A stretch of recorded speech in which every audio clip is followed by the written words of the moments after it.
like, share and subscribe the channel. Thank you. आज के इस लेक्चर में हम लोग सीखेंगे डाइपोल को अगर हमने यूनिफॉर्म फील्ड में रखा तो क्या असर पड़ता है, नॉन यूनिफॉर्म फील्ड में रखा तो क्या असर पड़ता है, फिर डाइपोल पर टॉर्क कैसे निकालते हैं, कभी वो जब अगर किसी यूनिफॉर्म फील्ड में रखा जाए तो उसका ऑक्सीलेशन कैसे निकालते हैं, हम कैसे ये डिटरमाइन करते हैं कि डाइपोल का स्टेबल अनस्टेबल इक्विलिब्रियम कब है, किस कंडीशन में है, और उसके आगे फिर हम उसके एनर्जी की बात करेंगे। तो स्टूडेंट्स, आज की क्लास एक इम्पॉर्टेंट क्लास है डाइपोल के रिगार्डिंग। Let's start. सबसे पहले चलो बात करते हैं स्टूडेंट्स, हम लोग अगर किसी डाइपोल को हमने इलेक्ट्रिक फील्ड में रखा और वो इलेक्ट्रिक फील्ड यूनिफॉर्म नेचर का है, हम लोग ये सीखने चल रहे हैं कि यूनिफॉर्म फील्ड में हमने किसी डाइपोल को रखा तो उस पर क्या असर पड़ेगा। इलेक्ट्रिक फील्ड एक वेक्टर क्वांटिटी है। जैसे ही आप किसी वेक्टर को यूनिफॉर्म बोलते हो तो इसका मतलब वो मैग्नीट्यूड और डायरेक्शन दोनों में फिक्स है, सेम है ना। अब जैसे कहा जाए कि वेलोसिटी वेक्टर यूनिफॉर्म है तो इसका मतलब वेलोसिटी का मैग्नीट्यूड और डायरेक्शन दोनों फिक्स है। 4 मीटर पर सेकेंड है, पॉजिटिव एक्स में है फॉर एग्जांपल। तो एग्जांपल आपने लिया यहाँ पे इलेक्ट्रिक फील्ड का a i cap. A is a positive constant, मतलब आप कह सकते हैं ये 5 आई कैप हो सकता है, 10 आई कैप हो सकता है। मतलब इलेक्ट्रिक फील्ड का जो डायरेक्शन है वो किधर है, ये आई कैप बता दे रहा है किधर है, पॉजिटिव एक्स में है।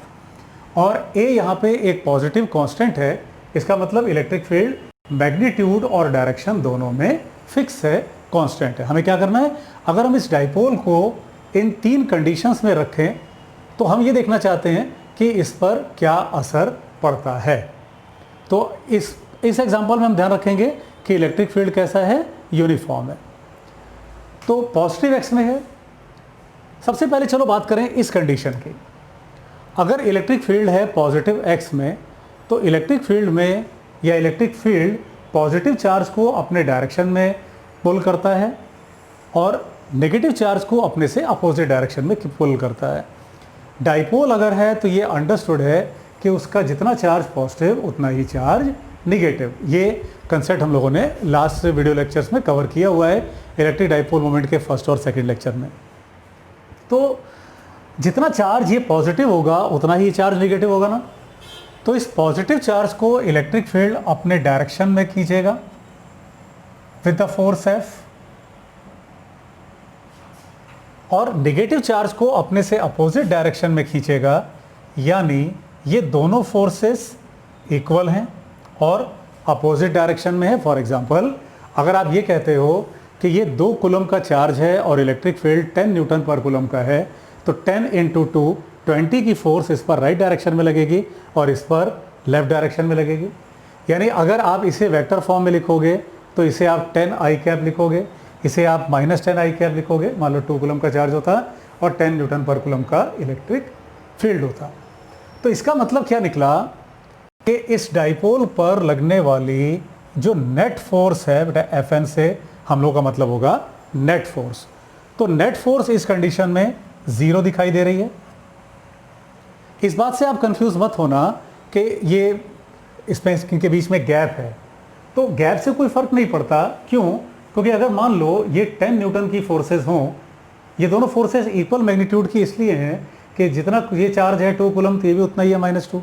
इलेक्ट्रिक फील्ड पॉजिटिव एक्स में है, मान लो 5 आई कैप का हो तो 5 ये एक ही जगह 5 आ जाए, तो 5 × 2 10 न्यूटन की फोर्स पॉजिटिव एक्स में और उसी 10 न्यूटन की फोर्स नेगेटिव एक्स में है ना।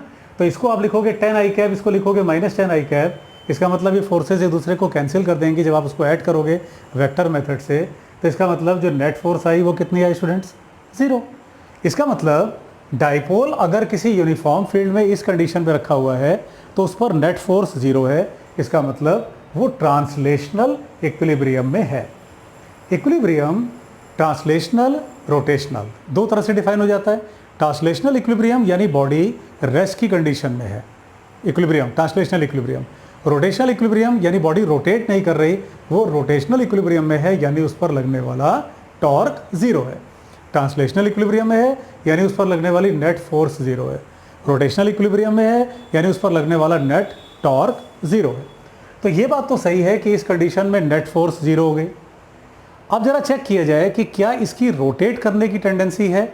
यस है। अगर आप एक रॉड को लें और उस रॉड पर एक फोर्स इधर लगाएं, एक फोर्स इधर लगाएं, तो उसकी रोटेट करने की टेंडेंसी होगी। यस। तो जो टॉर्क नेट है वो ज़ीरो नहीं है। अभी हम लोग आगे कैलकुलेट करेंगे कि इस एग्जैक्टली इस टॉर्क की वैल्यू आती कितना है। ये टॉर्क एग्जैक्टली इसके न्यूमेरिकल वैल्यू, इसका मैग्नीट्यूड, डायरेक्शन होता कितना है, हम लोग आगे इसको भी कैलकुलेट करेंगे। इसलिए आप लोग इस लेक्चर को पूरा देखो।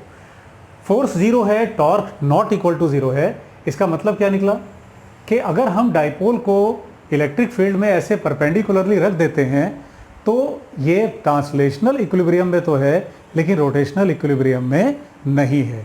यानी आप ये इस फिगर के पास में आप अपने नोट्स में ये लिख सकते हो स्टूडेंट्स कि dipole is in translational equilibrium. क्यों इक्विलिब्रियम में? क्योंकि force net zero, but not in rotational equilibrium. तो ट्रांसलेशनल इक्विलिब्रियम में तो है लेकिन रोटेशनल इक्विलिब्रियम में नहीं है क्योंकि डाइपोल के रोटेट करने की टेंडेंसी है। सपोज हमने डाइपोल को रखा होता इस कंडीशन में तो क्या होता? इलेक्ट्रिक फील्ड तो यूनिफॉर्म है। इसका मतलब पॉजिटिव चार्ज को फील्ड फिर अपने डायरेक्शन में खींच रहा होगा, नेगेटिव चार्ज को अपने से अपोजिट खींच रहा होगा। अब आप खुद सोचो, खुद अपना कंसेप्ट डेवलप करो। नेट फोर्स ज़ीरो है कि नहीं है? नेट फोर्स ज़ीरो है या नहीं है? ज़ीरो है। ज़ीरो है। क्यों? कैसे पता चला? क्योंकि फिर तो वही बात है, positive x negative x, ten i cap minus ten i cap, जब आप दोनों को ऐड करोगे तो नेट फोर्स बिकम्स ज़ीरो। इसका मतलब नेट फोर्स तो फिर से ज़ीरो है। लेकिन क्या इस डाइपोल के रोटेट करने की कोई टेंडेंसी है? आप इस रॉड को, मान लो ये रॉड होती, आप इस रॉड को इधर पुल करो, इधर पुल करो, तो ये ट्रांसलेट तो नहीं कर रही, लेकिन क्या इसकी रोटेट करने की टेंडेंसी है? जैसे यहाँ रोटेट करने की टेंडेंसी है, लेकिन क्या इस दूसरी कंडीशन में इसकी रोटेट करने की टेंडेंसी है? नहीं। इसका मतलब नेट टॉर्क ये ज़ीरो है।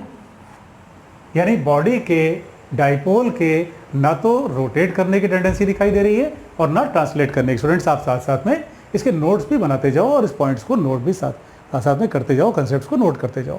अभी हम लोग इसमें आगे कई सारी चीज़ें सीखने वाले हैं, तो साथ साथ में नोट करते जाओ।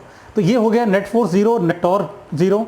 इसका मतलब अगर हम इसी डाइपोल को इस इलेक्ट्रिक फील्ड में रख दें तो हम ये देखेंगे कि ये ट्रांसलेशनल और रोटेशनल दोनों किस्म के इक्विलिब्रियम्स में मौजूद है। यानी dipole is in both translational and rotational equilibrium. वहाँ पे डाइपोल ट्रांसलेशनल इक्विलिब्रियम में तो था लेकिन रोटेशनल इक्विलिब्रियम में नहीं था। वो बोथ इक्विलिब्रियम्स में है, ट्रांसलेशनल भी और रोटेशनल भी।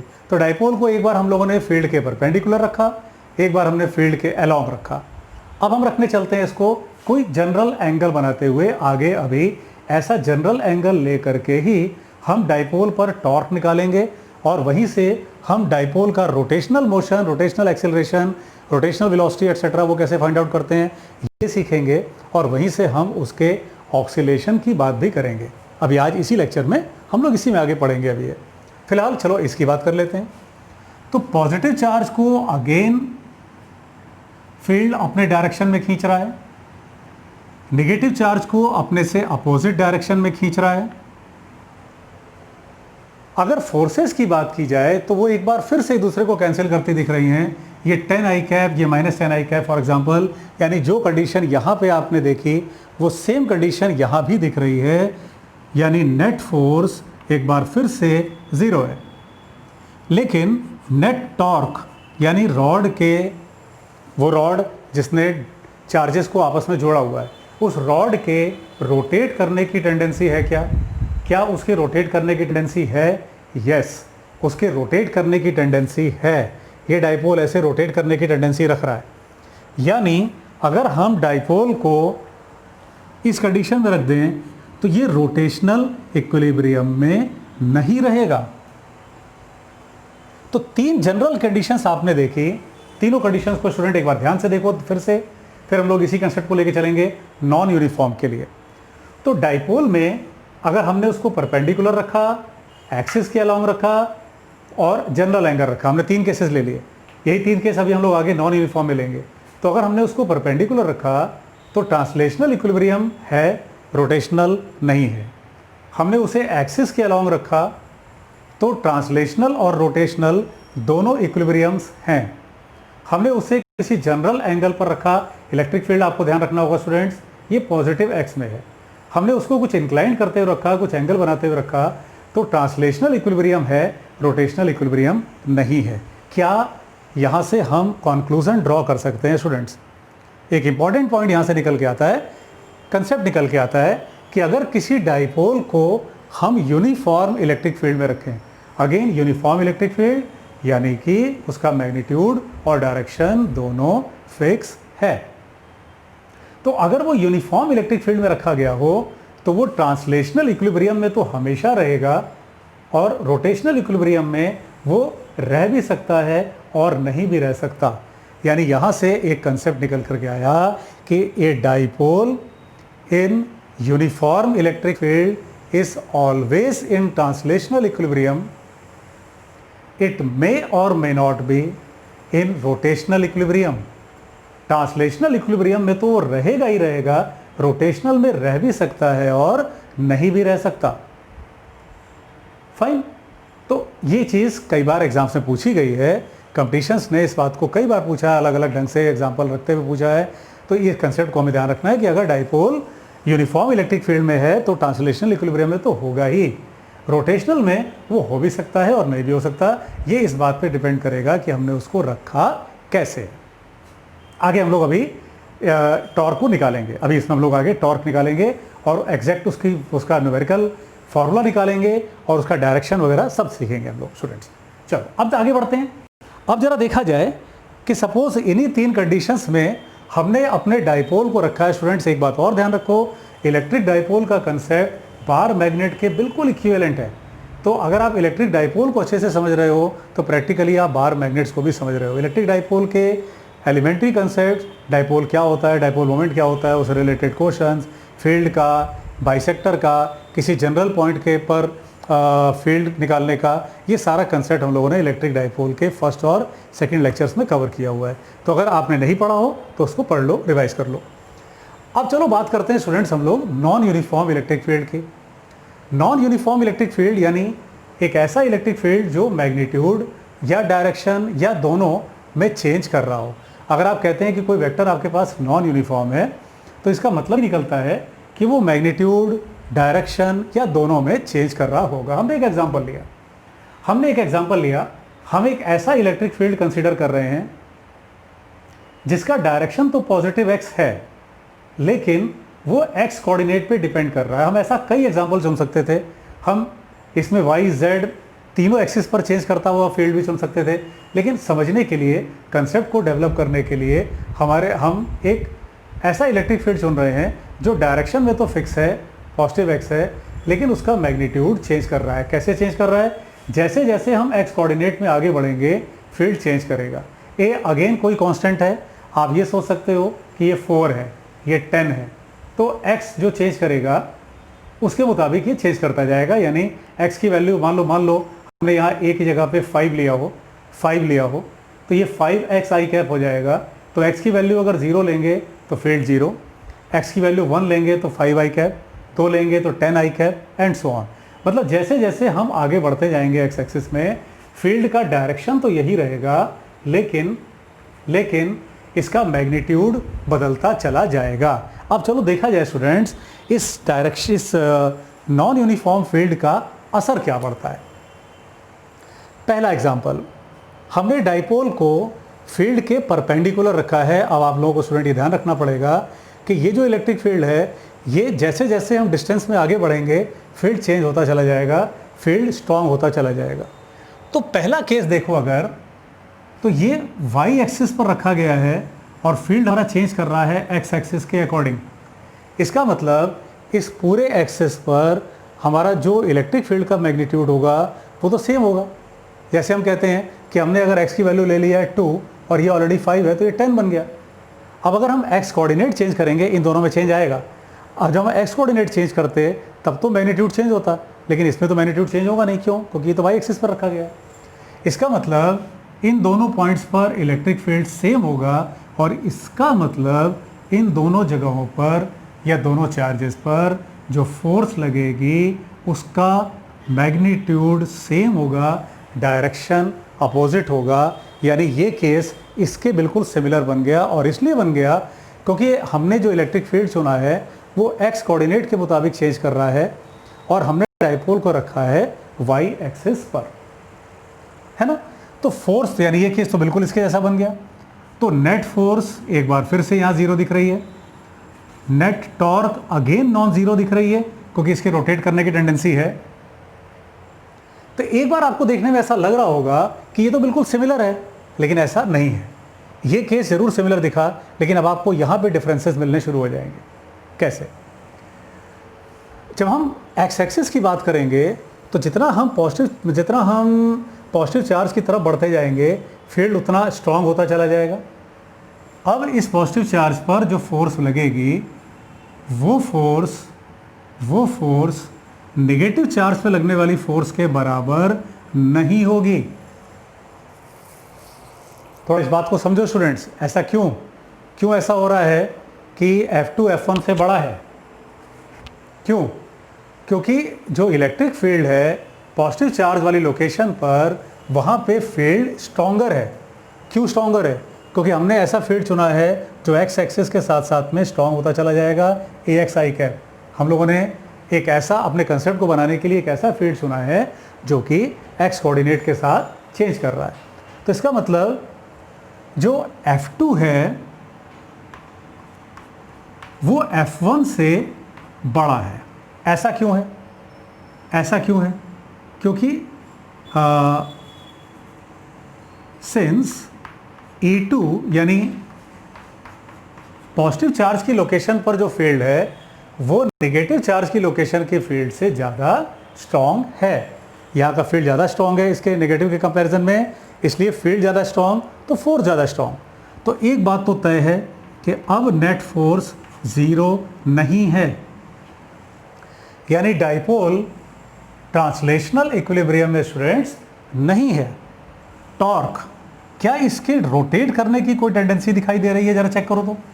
अगर तुम इस चार्ज पे 20 न्यूटन की फोर्स लगाओ और इस पे 5 न्यूटन की फोर्स लगाओ तो ये एक्सेलरेट तो कर जाएगा लीनियरली, लेकिन क्या इसके रोटेट करने की कोई कंडीशन दिखाई दे रही है, कोई पॉसिबिलिटी दिखाई दे रही है इस कंडीशन में? नहीं। इसका मतलब डाइपोल रोटेशनल इक्विलिब्रियम में है। आप देखो ये कंडीशन इसको यूनिफॉर्म फील्ड से अलग कर दे रही है। आसान है, बस बहुत आसान कंसेप्ट है, बस थोड़ा ध्यान देने की जरूरत है। तो force, net force not equal to zero, यानी dipole is not in translational equilibrium but it is in rotational equilibrium. Final case की बात करें, अगर इंक्लाइंड रखा है तब की बात करें तो इस पर फोर्स अगेन डिफरेंट मैग्नीट्यूड की होगी। ये कंडीशन बिल्कुल सिमिलर हो गई पिछली कंडीशन के। क्यों? क्योंकि जब आप इसका प्रोजेक्शन लोगे, जब आप इसको ऐसे यहाँ से एक ऐसे लाइन खींचो और ये जो इसका गैप लोगे, एक्स एक्सिस पर जो इसका गैप लोगे, यहाँ से ऐसे खींचो एक लाइन, ये एक्स एक्सिस का गैप आएगा। तो ये जो गैप आएगा इसके कारण इन दोनों पॉइंट्स पर पॉजिटिव और नेगेटिव चार्जेस पर इलेक्ट्रिक फील्ड डिफर कर जाएगा। तो ये पूरा कंसेप्ट एज इट इज़ आप यहाँ भी रिपीट कर सकते हो, यानी अगेन आप कह सकते हो F2 F1 से बड़ा है तो नेट फोर्स ज़ीरो नहीं है और नेट टॉर्क क्या होना चाहिए स्टूडेंट्स? बस इतना चेक करो, डाइपोल के रोटेट करने की टेंडेंसी है कि नहीं है? बहुत ईजी है। डाइपोल के रोटेट करने की टेंडेंसी है कि नहीं है? यस, डाइपोल के रोटेट करने की टेंडेंसी है, इसलिए रोटेशनल इक्विलिब्रियम भी नहीं है। यानी जब आप नॉन यूनिफॉर्म फील्ड में रखते हो किसी इलेक्ट्रिक डाइपोल को तो पॉसिबिलिटीज़ कई बन सकती हैं। Dipole may be in translational equilibrium, not in rotational equilibrium, may be not in translational equilibrium but rotational equilibrium, may not be in either translational or rotational equilibrium। तो यहाँ से एक कंसेप्ट निकल के आया कि अगर हम डाइपोल को नॉन यूनिफॉर्म फील्ड में रखेंगे तो हम कुछ नहीं कह सकते कि कौन सा इक्विलिब्रियम होगा, लेकिन हाँ अगर वो यूनिफॉर्म फील्ड में है तो हम ये बात शर्तिया कह सकते हैं कि वो ट्रांसलेशनल इक्विलिब्रियम में तो होगा। स्टूडेंट्स, अगर किसी पॉइंट पर आपको कोई डाउट हो आप उसे कमेंट बॉक्स में लिख करके पूछा करो। किसी पॉइंट पर अगर कहीं कोई डाउट होगा तो उसको आपको उसका आंसर दिया जाएगा। फाइन, तो चलो अब हम लोग इसके आगे बढ़ते हैं। अब हम लोग सीखेंगे कि किसी डाइपोल को अगर हम यूनिफॉर्म फील्ड में रखें तो उस पर टॉर्क एग्जैक्टली आती कितनी है। चलो अब हम लोग सीखते हैं डाइपोल पर लगने वाला टॉर्क। कोई डाइपोल हमने रखा यूनिफॉर्म फील्ड में और हम निकालना चाहते हैं उस पर कितने का टॉर्क आया। यूनिफॉर्म इलेक्ट्रिक फील्ड है, हम एग्जांपल ले लें कि इलेक्ट्रिक फील्ड का डायरेक्शन है पॉजिटिव एक्स में, यानी इलेक्ट्रिक लाइंस पॉजिटिव एक्स के डायरेक्शन में है। ठीक है, तो torque on A dipole in a uniform electric field. तो कोई डाइपोल सपोज हमने ये ऐसे रखा है और फील्ड यूनिफॉर्म नेचर का है। ये इसकी सेंटर की लाइन है, सेंट्रल लाइन से ये ए के डिस्टेंसेस हैं और सपोज ये थीटा है। जैसा हम लोगों ने डाइपोल मोमेंट में किया था कि जो डिस्टेंसेस हैं वो सेंटर से लेते हैं, तो ये डिस्टेंस ए और ये डिस्टेंस भी ए। डाइपोल है वो किसी फील्ड में, फील्ड ऐसा है जो पॉजिटिव एक्स में है और वहाँ हमने इसको प्लेस किया है कुछ एंगल थीटा बनाते हुए। हमारा पर्पस ये निकालने का है कि डाइपोल पर कितने का टॉर्क लगेगा, हम ये निकालें और फिर उसके और बहुत सारे जो कंसेप्ट फॉर्म होते हैं, क्वेश्चन फॉर्म होते हैं, हम उनकी बात करें। तो चलो स्टूडेंट देखते हैं कैसे टॉर्क निकलेगा। इस पॉजिटिव चार्ज पर इलेक्ट्रिक डाइपोल के कारण, जो फील्ड के कारण इलेक्ट्रिक डाइपोल पर जो फोर्स आ रही होगी वो Q इंटू ए की फोर्स होगी, F बराबर QE होता है। नेगेटिव चार्ज पर फोर्स का डायरेक्शन अपोजिट और ये फोर्स Q इंटू ए की होनी चाहिए। यस, एक बार फिर से हम ये देख रहे हैं कि इस पर लगने वाला जो टॉर्क है वो जो फोर्स है नेट वो तो ज़ीरो है। क्या इस पर लगने वाला नेट टॉर्क भी ज़ीरो है? और ज़रा देखा जाए, और अगर वो ज़ीरो नहीं है तो वो कितना है।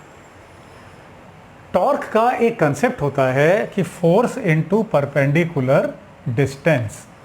तो अगर ये फोर्स इस डायरेक्शन में लग रही है तो इसके रोटेट करने की टेंडेंसी ऐसे एंटी क्लॉकवाइज होनी चाहिए। आपने एक रॉड को लिया और एक फोर्स इधर लगाई, एक फोर्स इधर लगाई, तो ये ऐसे रोटेट करने की टेंडेंसी रखेगी, इसके क्लॉकवाइज रोटेट करने की टेंडेंसी होगी। तो टॉर्क का एक एलिमेंट्री कंसेप्ट होता है फोर्स इनटू परपेंडिकुलर डिस्टेंस। तो ये फोर्स है और इसके परपेंडिकुलर डिस्टेंस का मतलब ये डिस्टेंस, तो ये डिस्टेंस होगा कितने का, ये एंगल थीटा, सेंटर से चार्ज की दूरी a, तो ये डिस्टेंस कितने का होगा, ये होगा a साइन थीटा का। तो इस पॉजिटिव चार्ज पर जो फोर्स लगी वो Q इंटू ई की लगी,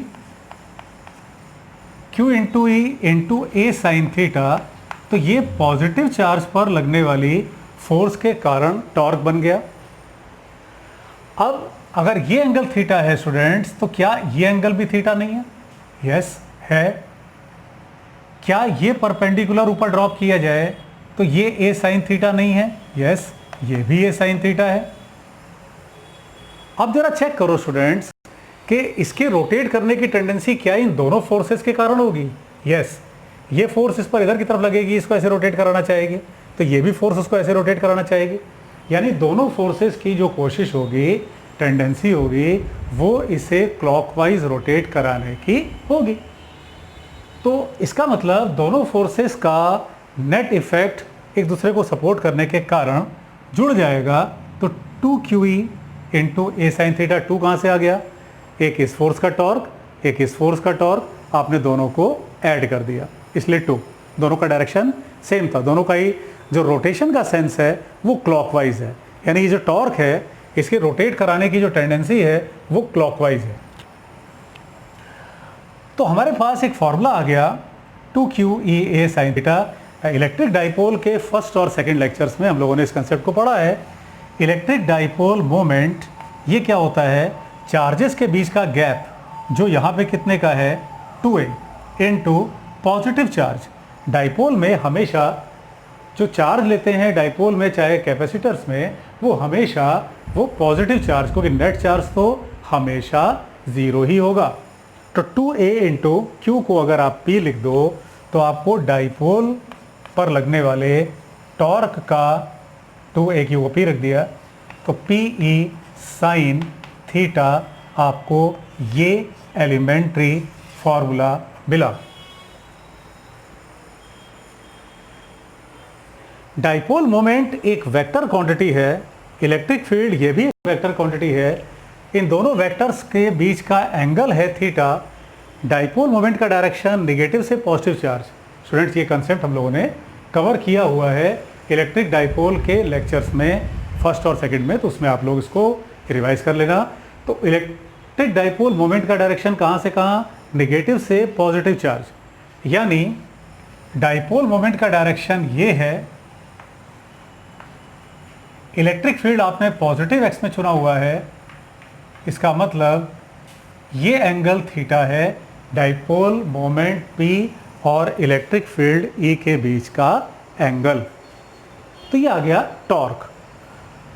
टॉर्क आप जानते हो रोटेशनल मोशन के मुताबिक एक वेक्टर क्वांटिटी है, तो इसी रिलेशन को जब आप वेक्टर पे रखते हो, टॉर्क को जब आप वेक्टर पे लिखते हो तो वो हो जाता है P क्रॉस E, क्योंकि दो वेक्टर्स का cross product A cross B अगर कोई वेक्टर है, क्रॉस प्रोडक्ट है, तो वो होता कितना है ए बी साइन थीटा। तो अगर हम पी ई साइन थीटा को वेक्टर फॉर्म में लेके जाएं तो वो हो जाएगा पी क्रॉस ई। तो हमने ये डिराइव किया टॉर्क का फॉर्मूला, है ना, आसान है, आसान कंसेप्ट है। दो वेक्टर्स का डॉट क्रॉस प्रोडक्ट हमेशा उस वेक्टर के प्लेन के परपेंडिकुलर होता है, यानी टॉर्क जो होगा वो हमेशा डाइपोल मोमेंट और इलेक्ट्रिक फील्ड वेक्टर दोनों के परपेंडिकुलर होगा। यानी हम ये कह सकते हैं कि direction of torque is always perpendicular. Student, आप इसको लिख सकते हो, नोट्स बनाने के लिए आप इसको लिख सकते हो कि direction of torque is always perpendicular to the plane formed by dipole moment and electric field vectors.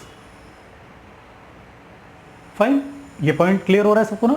तो P क्रॉस E, तो जैसे इस केस में अगर पूछा जाए तो टॉर्क का डायरेक्शन किधर होगा, जैसे वेक्टर्स का क्रॉस प्रोडक्ट कैसे निकालते हैं, हमने पहले वेक्टर से दूसरे वेक्टर की तरफ अपने दाहिने हाथ की उंगलियों को मोड़ा, हमारा थंब अंगूठा अंदर की तरफ जाता दिख रहा है, यानी इसके अकॉर्डिंग जो टॉर्क का डायरेक्शन है वो इनवर्ड द प्लेन है। किसी पॉइंट पर कोई डाउट हो स्टूडेंट्स तो आप लोग कमेंट बॉक्स में लिख के पूछो। अगर किसी टॉपिक पर आपको पर्टिकुलर प्रॉब्लम है, जो टॉपिक हम लोग क्लास में लेके चल रहे हैं, तो आप वो भी बताओ, उसको हम लोग क्लास में ऐसे लेक्चर्स के जरिए, वीडियोस के जरिए कवर करने की कोशिश करेंगे। तो ये हम लोगों ने सीखा टॉर्क। दो वेक्टर्स का क्रॉस प्रोडक्ट है, इसलिए इस प्लेन के परपेंडिकुलर होगा। अब टॉर्क की मैक्सिमम वैल्यू तभी हो सकती है, सपोज आपने P फिक्स कर रखा है, आपने E फिक्स कर रखा है, तो टॉर्क की मैक्सिमम वैल्यू कब होगी, जब एंगल हो 90 डिग्री। जब एंगल हो 90 डिग्री, तो torque on dipole is maximum when angle between dipole moment and electric field is 90 degree. ये तो बात हो गई मैक्सिमम की, यानी टॉर्क मैक्सिमम है P इंटू ई के बराबर, और ये कब है, जब एंगल इनके बीच में स्टूडेंट्स कितने का है, 90 डिग्री परपेंडिकुलर। परपेंडिकुलर का मतलब ये हो गया कि डाइपोल कुछ ऐसे आपने फील्ड में रखा हुआ है, ये एंगल 90 डिग्री है, इलेक्ट्रिक फील्ड पॉजिटिव एक्स में मौजूद है। अब इसमें दो केसेस बनते हैं कि इक्विलिब्रियम स्टेबल है या अनस्टेबल है। अभी आज के लेक्चर में हम लोगों ने जब इस फिगर को बनाया था, आप नोट्स में चेक करो अपने, जब इलेक्ट्रिक फील्ड हम लोगों ने रखा था तो यहाँ पे ये कंडीशन आई थी जिसमें फोर्स तो ज़ीरो थी लेकिन टॉर्क ज़ीरो नहीं था, तो हम लोगों ने टॉर्क की एग्जैक्ट वैल्यू को निकाला। अभी हम लोग इसको क्वेश्चन पे रखेंगे और ये देखेंगे कि इस पे क्वेश्चन किस तरह से फ्रेम होते हैं और कैसे हम एंगुलर एक्सीलरेशन, एंगुलर वेलोसिटी को निकाल सकते हैं डाइपोल के लिए। फिलहाल उससे पहले एक वैरायटी को और कवर करते हैं क्वेश्चन के, कि अगर पूछा जाए कि साइन थीटा यानी या ये कहा जाए कि टॉर्क जीरो कब कब है। ऑब्वियसली पी और ई नॉन जीरो है, तो टॉर्क जीरो कब है, जब थीटा जीरो हो या थीटा 180 हो। पहले बात करते हैं थीटा इक्वल टू जीरो की।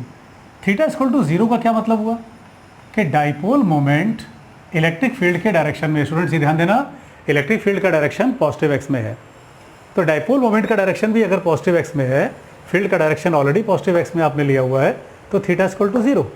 अब अगर ये पूछा जाए कि ये डाइपोल इक्विलिब्रियम में है कि नहीं है, तो यस इक्विलिब्रियम में तो है, इक्विलिब्रियम में तो है, क्योंकि ट्रांसलेशनल इक्विलिब्रियम जब फोर्स जीरो हो, फील्ड यूनिफॉर्म नेचर का है, तो फोर्स तो हमेशा जीरो होगी।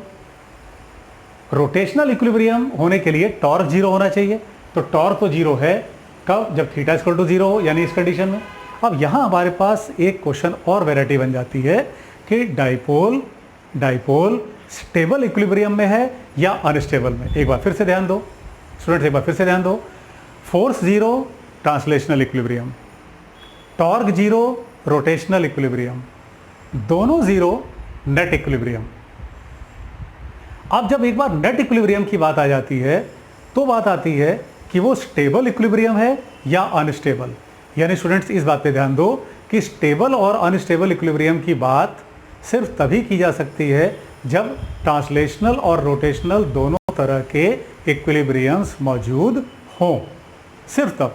इससे पहले हम उसकी बात नहीं कर सकते। तो यहाँ तो है, क्योंकि फोर्स तो जीरो है नेट, और टॉर्क भी अगर आपने थीटा इक्वल टू जीरो ले लिया तो टॉर्क भी जीरो है। तो अब यहाँ सवाल आता है कि ये कौन से इक्विलिब्रियम में है। तो स्टूडेंट्स स्टेबल इक्विलिब्रियम उसको बोलते हैं जबकि बॉडी अपने अगर इक्विलिब्रियम पोजीशन से थोड़ा सा डिस्प्लेस किया जाए तो वापस अपनी पुरानी पोजीशन की तरफ आना चाहे, that is called stable equilibrium. Example के लिए, जैसे मान लो आपने कोई एक बाउल लिया, कोई एक कटोरी ली,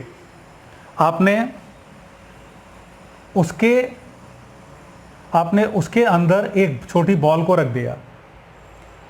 अब इस बॉल को अगर आप इसको थोड़ा सा अपनी जगह से डिस्टर्ब करते हो, अगर आप इसको यहाँ से थोड़ा सा डिस्टर्ब करते हो तो ये वापस आना चाहेगी, तो ऐसा इक्विलिब्रियम कहलाता है स्टेबल इक्विलिब्रियम।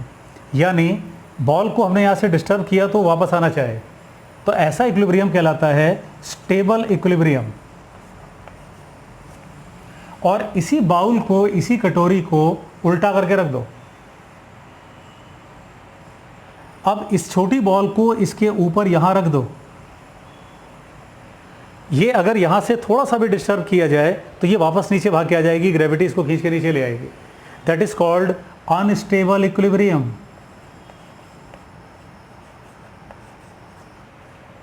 तो स्टूडेंट्स स्टेबल इक्विलिब्रियम किसको बोलते हैं?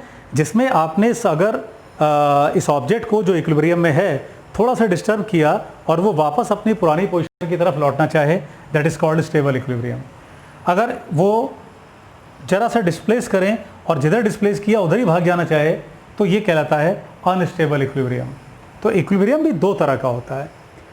इस केस में वो इक्विलिब्रियम कैसा है, जरा थोड़ा सा अपना इमेजिनेशन यूज़ करो स्टूडेंट्स। अगर इसको आप थोड़ा सा मोड़ दो तो ये कंडीशन आ जाएगी, ये तुरंत उसको वापस लाने की कोशिश करेगा, जो इलेक्ट्रिक फील्ड का टॉर्क है वो उसे वापस लाने की कोशिश करेगा। यानी अगर थीटा इक्वल टू 0 है, यानी डाइपोल मोमेंट और इलेक्ट्रिक फील्ड के बीच का एंगल 0 डिग्री है, तो ऐसा इक्विलिब्रियम स्टूडेंट्स कैसा होगा, किस नेचर का होगा? स्टेबल नेचर का। ये इक्विलिब्रियम स्टेबल नेचर का होगा।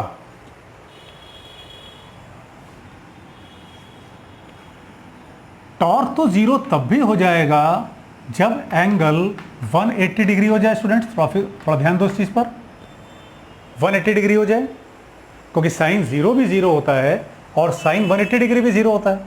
तो अगर ये डाइपोल ऐसे रखा है, electric field again positive x, electric field again positive x, तो अब जरा स्टूडेंट ध्यान दो क्या कंडीशन होनी चाहिए। अगर इसको आपने चेंज किया, इसको अगर ऐसे किया, ये नेगेटिव चार्ज यहाँ, पॉजिटिव चार्ज यहाँ, थोड़ा सा डिस्प्लेस किया, तो इलेक्ट्रिक फील्ड इस पर फोर्स ऐसे लगा रहा होगा, नेगेटिव चार्ज को अपने से अपोजिट, पॉजिटिव चार्ज को अपने डायरेक्शन में। तो इलेक्ट्रिक फील्ड इसको और घुमा देना चाहेगा, इलेक्ट्रिक फील्ड चाहेगा इसको और ज़्यादा घुमा दें। एक रॉड इमेजिन करो आप, एक रॉड है, इस पर फोर्स आप इधर लगाओ, इस पर इधर लगाओ, तो ये ऐसे रोटेट करने की टेंडेंसी रखेगी। ध्यान दो, दोबारा ध्यान दो। रॉड ऐसे रखी है, डाइपोल, रॉड ऐसे रखी है। अब इसको अगर आपने ऐसे तिरछा किया और एक फोर्स आप इधर लगाओ ऐसे और फोर्स इधर लगाओ, तो स्टूडेंट सोचो इसकी रोटेट करने की टेंडेंसी कैसे होगी, ऐसे होगी। तो ये इक्विलिब्रियम स्टूडेंट्स कैसा हो गया, अनस्टेबल। स्टेबल और अनस्टेबल इक्विलिब्रियम के लिए ये दो एग्जांपल्स ध्यान रखो स्टूडेंट्स, ये फिजिक्स के कई चैप्टर्स में इसकी ज़रूरत पड़ जाती है। फाइन। तो अगर हमने किसी बाउल में, किसी कटोरी में अंदर हमने एक बॉल को रखा, डिस्प्लेस किया, वापस लौटने की टेंडेंसी हो, स्टेबल। जिधर डिस्प्लेस किया उधर ही भागने की टेंडेंसी हो, अनस्टेबल। बहुत आसान कंसेप्ट है। तो अगर किसी डाइपोल को हमने फील्ड के डायरेक्शन में रखा तो स्टेबल इक्विलिब्रियम, अपोजिट डायरेक्शन में रखा अनस्टेबल इक्विलिब्रियम। स्टिल स्टूडेंट्स हम बार बार रिपीट करते हैं, अगर आपको कहीं कोई डाउट हो तो उसको आप कमेंट बॉक्स में पूछो। सपोज, चलो अब जरा इसके कुछ क्वेश्चन की बात कर लेते हैं। आओ अब इसके कुछ क्वेश्चन की बात कर लेते हैं। सपोज हमें एग्जामिनर कुछ भी ना बताए, हमें वो ना डाइपोल मोमेंट के बारे में बताए, हमें सिर्फ इलेक्ट्रिक फील्ड दे दिया गया हो, हमें स्टूडेंट्स एग्जामिनर इलेक्ट्रिक फील्ड दे दे और ये कहे कि एंगुलर वेलोसिटी, सपोज वो ये कहे कि कोई डाइपोल है, यूनिफॉर्म इलेक्ट्रिक फील्ड में है और उसमें उसकी एंगुलर वेलोसिटी देखी गई 2i + 4j रेडियन पर सेकेंड, और इलेक्ट्रिक फील्ड उस स्पेस में xi - 6j + 2k न्यूटन पर कूलम का है।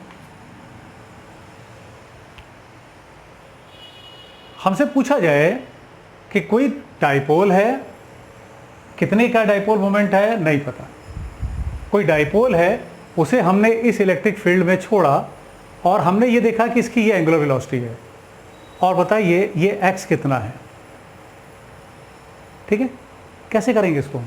एक बार देखने में लगता है कि क्वेश्चन हमें इनकम्प्लीट दिया गया है, क्वेश्चन ने हमें बताया ही नहीं है कि डाइपोल मोमेंट कितने का है, कहाँ से छोड़ा गया है कुछ बताया ही नहीं है, एंगुलर वेलोसिटी खाली दे दी गई है और फील्ड पता है, तो हम कैसे x निकाल लें? बहुत आसान है। फिजिक्स एक इंटर रिलेटेड सब्जेक्ट है, एक चैप्टर का यूज़ हमें फिजिक्स में दूसरी जगह भी मिलता है।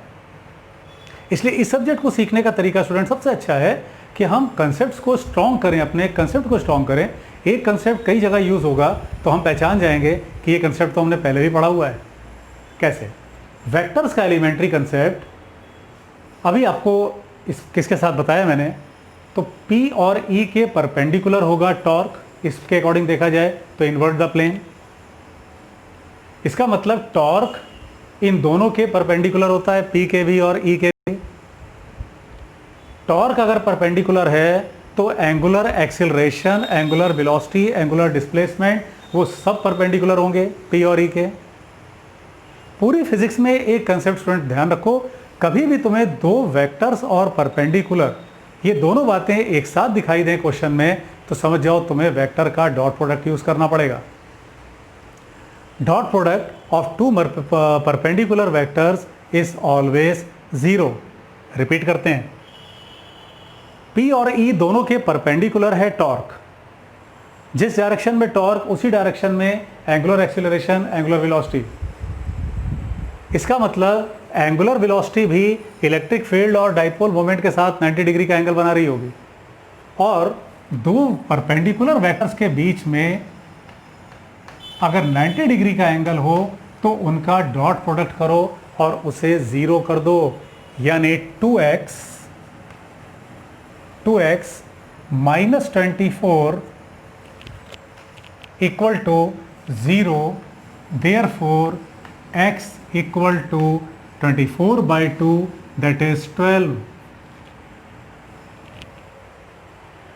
तो सोचो कितना आसान क्वेश्चन बन गया ये लेकिन अगर कंसेप्ट्स क्लियर हैं तो अदरवाइज एक स्टूडेंट का सेगमेंट ऐसा होगा जो कंफ्यूज हो जाएगा कि भाई हमको पी नहीं पता है, हमें सीधे एंगुलर वेलोसिटी दे रहे हैं, हम निकालेंगे कैसे, लेकिन वो इतना छोटा है। फाइन, चलो एक क्वेश्चन और देखते हैं, इंपॉर्टेंट क्वेश्चन। सपोज हमारे पास एक डाइपोल है और उसमें मास मोमेंट ऑफ इनर्शिया यानी रोटेशनल का भी हमें यूज करना पड़े। चलो ये कंसेप्ट और सीखते हैं। सपोज हमारे पास ये कोई डाइपोल है, charges, angle, electric field, masses. चलो अब हम लोग ये सीख रहे हैं कि अगर हमें टॉर्क के साथ में मोमेंट ऑफ इनर्शिया और एंगुलर एक्सेलरेशन वेलोसिटी को रिलेट करना पड़ जाए तो हम लोग कैसे करते हैं। दो बॉल्स हैं, दोनों के मासेस सपोज m है ईच, चार्जेस प्लस और माइनस हैं, इलेक्ट्रिक फील्ड पॉजिटिव एक्स में है, थीटा एंगल है, और ये जिस रॉड से जोड़े गए हैं, स्टूडेंट ध्यान दो, बहुत इंपॉर्टेंट कंसेप्ट है, ध्यान दो, ये रॉड इसका भी मास m है और इसकी लेंथ 2l है, सेंटर से l। हमें क्या निकालना है, हमें इस रॉड का मोमेंट एंगुलर एक्सेलरेशन निकालना है। क्वेश्चन क्या है, दो बॉल्स हैं, masses mm each, charges q and minus q, both are joined by an insulating rod of mass m, length 2l and released making angle theta with uniform electric field E. Find the angular acceleration of the rod. कैसे करोगे? Torque तो आसान है। पहले क्या करोगे student ऐसे questions में, पहले टॉर्क निकालोगे। Torque P E sine theta, P E कितना है, पी कितना है, Q into 2l into E into sin theta. This is torque.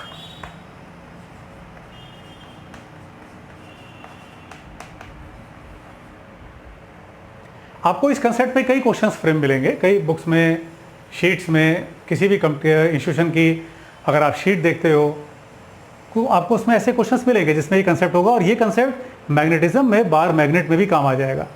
तो मासेस, चार्जेस, रॉड का भी मास है, इंसुलेटिंग रॉड है, कंडक्टिंग नहीं हो सकती, चार्जेस फ्लो कर जाएंगे, इंसुलेटिंग रॉड है, मास है, लेंथ 2l, तो Q इंटू बीच का gap that is 2l into E into sine theta, ये स्टूडेंट्स आपने निकाल लिया क्या, टॉर्क।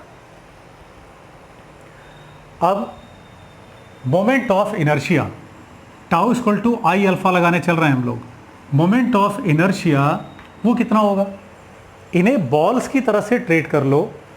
मोमेंट ऑफ इनर्शिया निकालने के लिए इन्हें बॉल्स की तरह ट्रीट करो, तो इनका मोमेंट ऑफ इनर्शिया कितना, सेंटर के अबाउट ml स्क्वायर इंटू 2। ये 2 कहाँ से आ गया, क्योंकि दो बॉल्स हैं, एक बॉल का इसका moment of inertia ml square, इसका moment of inertia ml square, तो 2ml स्क्वायर। क्या यहाँ पे हमारी सारी बातें खत्म हो गई, नहीं, अभी रॉड का मोमेंट ऑफ इनर्शिया लेना बाकी है। रॉड का मोमेंट ऑफ इनर्शिया अपने सेंटर के अबाउट कितने का होता है, अपने सेंटर के अबाउट अगर एंड होता है तो ml square by 3, l is length, centre होता है तो ml स्क्वायर बाई 12, तो मास m, length 2l, ml square by 12, centre के अबाउट ml स्क्वायर बाय 12 होता है, सेंटर एंड के अबाउट ml स्क्वायर बाय 3 होता है। सॉल्व करें इसको, तो ये आ गया अपने पास स्टूडेंट्स कितना, 2ml square plus ml square by 3, तो ये कितना आ गया, 7, ऊपर ले जाओ, 7 ml स्क्वायर बाय 3, चेक कर लो, 2ml स्क्वायर दोनों बॉल्स के कारण, रॉड का moment of inertia ml square by 12, l का काम कौन कर रहा है, 2l कर रहा है। सॉल्व किया इसको, तो यहाँ से आया ये 2ml square, ml square by 3, 6 + 1 7 ml square by 3। अब कुछ नहीं बचा ऐसे क्वेश्चन में students, tau is equal to I alpha बैठाओ, टॉर्क की वैल्यू बैठाओ 2 q e l sine theta equal to 7ml²/3 into alpha. जो टर्म्स कट सकते हैं उन्हें हम लोग काट लें, हमें मिल जाएगा नेट आंसर। यानी जो नेट आंसर आया, जो फाइनल आंसर आया स्टूडेंट्स, वो आ गया अपने पास में 6QE sine theta by 7ml।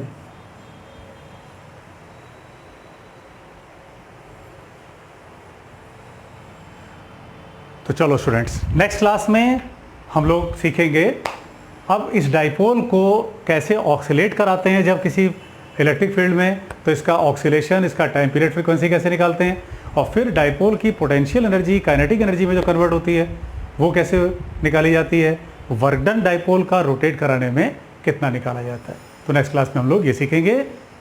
Okay students, all the best.